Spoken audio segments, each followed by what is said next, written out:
Welcome to Lavanya's life style. ఎప్పటిలాగే ఈరోజు కూడా ఒక మంచి వీడియోతో మీ ముందుకు వచ్చేస్తానండి. ఫ్రెండ్స్, ఈరోజు మనం చూడబోయే వీడియో ఏంటి అంటే న్యూ తెలుగు కోట్. ఇదివరకు వీడియోస్లో మనం లార్డ్ శ్రీకృష్ణ కోట్స్, అలాగే చాణక్య కోట్స్ ఇలా ఎన్నో చూసాము.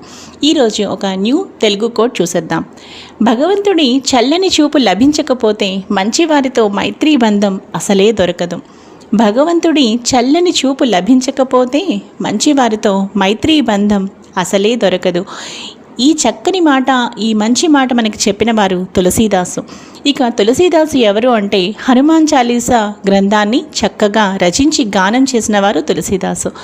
తులసీదాస్ కోట్ ఈరోజు మీ అందరికీ బాగా నచ్చింది అనుకుంటున్నాను. ఈ వీడియో మీ అందరికీ బాగా నచ్చితే తప్పకుండా ఈ వీడియో లైక్ చేయండి, షేర్ చేయండి, అలాగే లావణ్యాస్ లైఫ్ స్టైల్ ఛానల్ని సబ్స్క్రైబ్ చేయడం మాత్రం మీరు మర్చిపోకండి. మరో మంచి వీడియోతో కలుస్తాను. Keep on watching Lavanya's life style. అలాగే మీరు నా ఛానల్లో ఏమైనా వీడియోస్ చూడాలనుకుంటే తప్పకుండా చూసేయండి.